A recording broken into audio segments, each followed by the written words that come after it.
Hello മക്കളെ, അപ്പോൾ നമ്മുടെ ക്രിസ്മസ് എക്സാം കഴിഞ്ഞിരിക്കുകയാണല്ലേ. അപ്പോൾ ഈ ഒരു ക്രിസ്മസ് എക്സാം കഴിഞ്ഞപ്പോൾ നമുക്ക് മനസ്സിലായി നമ്മൾ ഈ തലേ ദിവസം ഇരുന്ന് പഠിച്ചു കഴിഞ്ഞാൽ അതുകൊണ്ട് മാത്രം കാര്യമാവില്ല എന്നുള്ളത് അല്ലേ.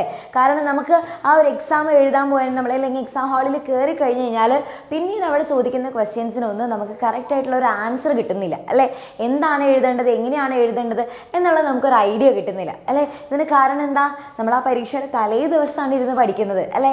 അതിന് മുന്നൊന്നും നമ്മൾ പഠിക്കുന്നില്ല. അതുകൊണ്ടാണ് അല്ലേ. പഠിച്ച മക്കൾക്ക് എല്ലാവർക്കും കറക്റ്റായിട്ടൊരു സിസ്റ്റമാറ്റിക്കായിട്ട് പഠിക്കുന്ന കുട്ടികളാണെന്നുണ്ടെങ്കിൽ നിങ്ങൾക്ക് എല്ലാവർക്കും കറക്റ്റായിട്ട് ഓർമ്മയുണ്ടാവും. പക്ഷേ ഭൂരിഭാഗം സ്റ്റുഡൻസിനും അവിടെ പോയിട്ട് നമുക്ക് ഓർമ്മയുണ്ടാവും ഏത് ഭാഗത്താണ് അതുള്ളത്, അതിന് ഏകദേശം ഇങ്ങനെയൊക്കെയാണ് ക്വസ്റ്റ്യൻസ് വരിക, ആൻസറൊക്കെ എഴുതേണ്ടത് എന്നുള്ളതൊക്കെ നമുക്കൊരു ഐഡിയ ഉണ്ടെങ്കിൽ കൂടിയും എന്താണ് കറക്റ്റായിട്ട് നമ്മൾ ഉദ്ദേശിക്കുന്ന കാര്യം നമ്മുടെ ആൻസർ പേപ്പറിൽ നമുക്ക് എഴുതാനായിട്ട് സാധിക്കില്ല അല്ലേ. അപ്പോൾ ഇതിപ്പോൾ നിങ്ങൾക്ക് മനസ്സിലായിട്ടുണ്ടാവും അല്ലേ. പിന്നെ അത് മാത്രമല്ല, നമ്മുടെ മാരത്തോൺ ലൈവിലൊക്കെ നമ്മൾ എന്താ ചെയ്യുക, മുൻ വർഷങ്ങളിൽ ചോദിച്ചിട്ടുള്ള ക്വസ്റ്റ്യൻസ് തന്നെ നമ്മളെല്ലാതും പക്ക ഡീറ്റെയിൽ ആയിട്ട് നിങ്ങൾക്ക് പറഞ്ഞുതരും അല്ലേ. അതാണ് നമ്മൾ എന്നും ചെയ്യാറുള്ളത് അല്ലേ. പക്ഷേ ഇവിടെ നമുക്ക് നമ്മുടെ ക്വസ്റ്റ്യൻ പേപ്പേഴ്സിനൊക്കെ ജസ്റ്റ് ഒന്ന് അനലൈസ് ചെയ്ത് നോക്കുകയാണെന്നുണ്ടെങ്കിൽ അതെ, ഇത് ഫോർ എക്സാമ്പിൾ നമ്മുടെ മാത്സ് ഓക്കെ. അപ്പോൾ ഇതിലിപ്പോൾ നോക്കുകയാണെന്നുണ്ടെങ്കിൽ ഈ സ്റ്റാൻഡേർഡ് ക്വസ്റ്റ്യനും നോൺ സ്റ്റാൻഡേർഡ് ക്വസ്റ്റ്യൻ എന്ന് പറഞ്ഞിട്ട് മിസ് രണ്ട് ഗ്രൂപ്പായിട്ട് തിരിച്ചിട്ടുണ്ട്. അതായത് നമുക്ക് വന്നിട്ടുള്ള ക്വസ്റ്റ്യൻസിൽ ചില ക്വസ്റ്റ്യൻസ് എപ്പോഴും റിപ്പീറ്റ് ചെയ്ത് ചോദിക്കുന്ന ടൈപ്പ് ക്വസ്റ്റ്യൻസ് ആണ്. അതായത് മുൻ വർഷങ്ങളിലെ ക്വസ്റ്റ്യൻസ് പഠിച്ചാൽ മാത്രം മതിയാകും, നമുക്ക് ഈസി ആയിട്ട് പാസ് ചെയ്തെടുക്കാൻ പറ്റും അല്ലേ. നല്ല മാർക്ക് തന്നെ, ഫുൾ മാർക്ക് തന്നെ നമുക്ക് കിട്ടും ഓക്കെ. അപ്പോൾ അങ്ങനെയുള്ള ക്വസ്റ്റ്യൻസ് ആണ് എന്തിൽ കൊടുത്തിട്ടുള്ളത്, സ്റ്റാൻഡേർഡ് ക്വസ്റ്റ്യൻസിൽ. അതായത് നമ്മൾ എക്സ്പെക്ട് ചെയ്തിട്ടുള്ള ക്വസ്റ്റ്യൻസ് തന്നെ ഓക്കെ. പക്ഷെ നോൺ സ്റ്റാൻഡേർഡ് ക്വസ്റ്റ്യൻസ് വെച്ച് കഴിഞ്ഞാൽ നമ്മൾ എക്സ്പെക്ട് ചെയ്തതിൽ വ്യത്യസ്തപ്പെട്ട് അല്ലെങ്കിൽ നമ്മുടെ ടെക്സ്റ്റ് ബുക്കിൽ അധികം അങ്ങോട്ട് വലിയ മെൻഷനൊന്നും ചെയ്യാത്ത തരത്തിൽ ചെറിയ രീതിയിൽ നമ്മൾ വിചാരിക്കാത്ത ടൈപ്പ് ക്വസ്റ്റ്യൻസ് ഉണ്ടാവുമല്ലോ. നമ്മൾ എന്തായാലും ഉറപ്പായിട്ടും വരും എന്ന് അങ്ങനെ വിചാരിച്ച ക്വസ്റ്റ്യൻസ് ആണ് എന്തിൽ വരിക, സ്റ്റാൻഡേർഡിൽ വരിക. പക്ഷെ അങ്ങനെ നമ്മൾ തീരെ അങ്ങനെ വിചാരിച്ചില്ല, ഈ ക്വസ്റ്റ്യൻ വരുമെന്ന് അങ്ങനെ വിചാരിച്ചില്ല, പ്രതീക്ഷിക്കാത്ത ക്വസ്റ്റ്യൻസ് ആണ് ഏതിൽ വരുന്നത്, നോൺ സ്റ്റാൻഡേർഡിൽ വരുന്നത്. അപ്പോൾ ഫോർ എക്സാമ്പിൾ നമ്മുടെ മാത്സിൻ്റെ കാര്യം തന്നെ നോക്കുകയാണെന്നുണ്ടെങ്കിൽ ഇത്തവണ നമ്മുടെ രണ്ടാമത്തെ ക്വസ്റ്റ്യനും ഏഴാമത്തെ ക്വസ്റ്റ്യനും അഞ്ചാമത്തെ ക്വസ്റ്റ്യനൊക്കെ നമുക്ക് അറിയാം അല്ലെ. ഇതെന്തായാലും വരും, ഇത് ഇമ്പോർട്ടൻ്റ് ആയിട്ടുള്ള ക്വസ്റ്റ്യൻ ആണ് എന്ന് വിചാരിച്ചിട്ടുള്ള ക്വസ്റ്റ്യൻസ് ആണ് ഇതൊക്കെ ഓക്കെ.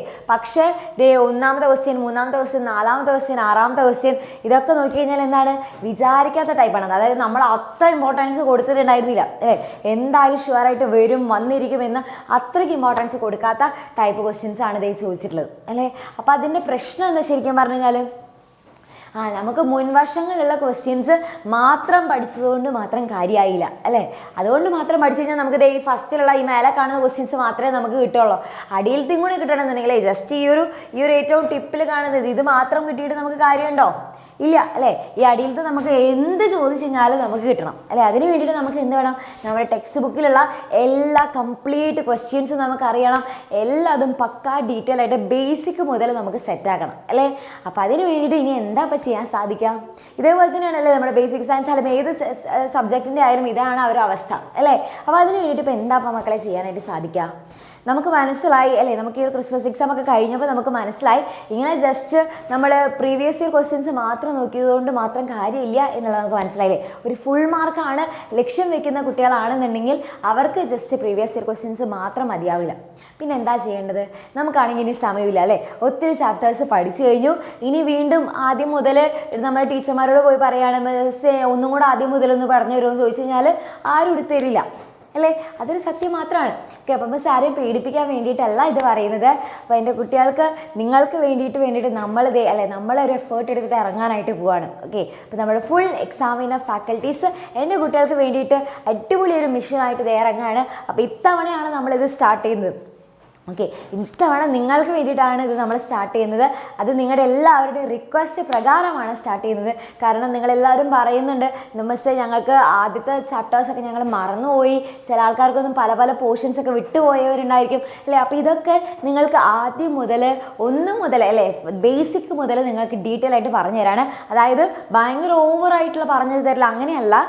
നിങ്ങൾക്ക് എങ്ങനെയാണെന്ന് വെച്ച് കഴിഞ്ഞാൽ ജസ്റ്റ് ബേസിക് ആയിട്ട് ടു ദ പോയിന്റ് എക്സാമിന് എങ്ങനെ എഴുതണം ആ ഒരു കറക്റ്റായിട്ടുള്ള കാര്യം കാര്യങ്ങൾ പറഞ്ഞിട്ട് എല്ലാ പോർഷൻസും ഓക്കെ കംപ്ലീറ്റ് ഡീറ്റെയിൽ ആയിട്ടുള്ള പോർഷൻസ് പറഞ്ഞുതരും. ഒപ്പം തന്നെ നിങ്ങൾക്ക് അതിൽ നിന്ന് എങ്ങനെ ക്വസ്റ്റ്യൻസ് എങ്ങനെയാണ് ക്വസ്റ്റ്യൻസ് വരിക എന്നുള്ളത് പറഞ്ഞുതരും. ഇതെല്ലാം ഡീറ്റെയിൽ ആയിട്ട് പറഞ്ഞു തരുന്ന നമ്മളൊരു ബാച്ച് നമ്മൾ സ്റ്റാർട്ട് ചെയ്തിട്ടുണ്ട്.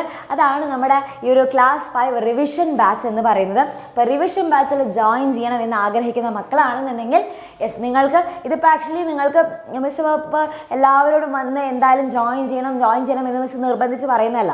അപ്പോൾ ആഗ്രഹമുള്ളവർക്ക് ജോയിൻ ചെയ്യാം എന്ന് മാത്രമേ മിസ് പറയുന്നുള്ളൂ. കാരണം ഇനിയിപ്പോൾ ചിലപ്പോൾ നിങ്ങൾക്ക് ഇനി സ്വന്തമായിട്ട് തന്നെ മിസ് ഞാനൊരു കാര്യം ചെയ്യാം, ഞാൻ എന്തെങ്കിലുമൊക്കെ വേറെ എന്തെങ്കിലും ഗൈഡ് നോക്കിയിട്ടോ അല്ലെങ്കിൽ ഞാൻ എന്തെങ്കിലുമൊക്കെ ചെയ്തിട്ട് ഞാൻ എങ്ങനെയൊക്കെ പഠിക്കുമെന്ന് നിങ്ങൾക്ക് ഒരു സ്വന്തമായിട്ട് നിങ്ങൾക്ക് ഒരു ഉറപ്പ് തോന്നുകയാണെന്നുണ്ടെങ്കിൽ മിസ് ഇത് നിങ്ങൾക്ക് പറയുന്നില്ല അല്ലേ. നിങ്ങൾക്ക് അങ്ങനെ സ്വന്തമായിട്ട് ഞങ്ങൾക്ക് പഠിക്കാൻ കഴിവുള്ളവരാണ് എന്നാണെന്നുണ്ടെങ്കിൽ നിങ്ങൾക്ക് ഇഷ്ടമുള്ളതുപോലെ ചെയ്യാം. ഇനി അതല്ല നിങ്ങൾക്കൊരു സപ്പോർട്ട് വേണം, ജസ്റ്റ് ഇങ്ങനെ ഓരോ ദിവസം ഇന്ന ടൈം ടേബിൾ അനുസരിച്ച് പഠിപ്പിക്കാനും അല്ലെ നമ്മൾ ഇരുത്തി പഠിപ്പിക്കണം, എന്നാലാണല്ലോ നമ്മൾ ജസ്റ്റ് ഒന്ന് പഠിക്കാൻ ഇരിക്കുകയുള്ളൂ. അല്ലെങ്കിൽ നമുക്കൊരു മോട്ടീവ് ഇല്ലെങ്കിൽ നമ്മൾ ഇരിക്കില്ല അല്ലേ. അപ്പോൾ അതുകൊണ്ട് അങ്ങനെ നിങ്ങൾക്ക് ആഗ്രഹമുണ്ട് എന്നാണെന്നുണ്ടെങ്കിൽ നമ്മളെപ്പോഴും കൂടെയുണ്ട്. ഓക്കെ, അത് നിങ്ങളുടെ മനസ്സിലൊന്ന് ഓർത്ത് വയ്ക്കുക. അപ്പോൾ നിങ്ങൾക്ക് എപ്പോൾ എന്താവശ്യം വന്നാലും നമ്മുടെ എക്സാമിനർ ഫാമിലി നിങ്ങളുടെ കൂടെ തന്നെയുണ്ട്. അപ്പോൾ ഇപ്പോഴും നമ്മുടെ കുട്ടികൾ കുറേ ചാപ്റ്റേഴ്സ് ഒന്നും പഠിച്ച് കഴിഞ്ഞിട്ടില്ല എന്ന് അറിഞ്ഞതുകൊണ്ടാണ് നമ്മൾ ഈ ഒരു റിവിഷൻ ബാച്ച് സ്റ്റാർട്ട് ചെയ്യുന്നത്. പിന്നെ മാത്രമല്ല ആദ്യം ജോയിൻ ചെയ്യുന്ന 100 സ്റ്റുഡൻസിന് നമ്മുടെ ഒരു എക്സാമിനറിൻ്റെ ഹാൻഡ് ബുക്ക് നിങ്ങൾക്ക് സമ്മാനമായിട്ട് കിട്ടുന്നതായിരിക്കും കേട്ടോ. ഓക്കെ, അത് നമ്മുടെ ഒരു സന്തോഷത്തിന് നമ്മൾ പ്രൊവൈഡ് ചെയ്യുന്നതാണ്. ഓക്കെ, അപ്പോൾ ഇത് നിങ്ങൾക്ക് എല്ലാവർക്കും വളരെയധികം യൂസ്ഫുൾ ആകുന്ന ക്ലാസ്സസ് ആയിരിക്കും. അപ്പോൾ എല്ലാവരും എന്ത് ചെയ്യുക, മറക്കാതെ ജോയിൻ ചെയ്യാൻ ആഗ്രഹമുള്ളവരെല്ലാവരും താഴെ കാണുന്ന നമ്പറിൽ എന്ത് ചെയ്യാം, നിങ്ങൾക്ക് ജസ്റ്റ് ഒരു ഹൈ മെസ്സേജ് അയച്ചാൽ മതി. അപ്പോൾ അവിടെ കൂടുതലായിട്ടുള്ള ഡീറ്റെയിൽസ് ഒക്കെ നിങ്ങൾക്ക് എന്തെങ്കിലും ഡൗട്ടൊക്കെ ഉണ്ടെന്നുണ്ടെങ്കിൽ അതെല്ലാം അവരോട് ചോദിച്ചാൽ മതി. അവർ ഫുൾ ഡീറ്റെയിൽ ആയിട്ട് പറഞ്ഞു തരും കേട്ടോ. ഓക്കെ, അപ്പോൾ എല്ലാവർക്കും താങ്ക് യു മക്കളെ, താങ്ക് യു സോ മച്ച്.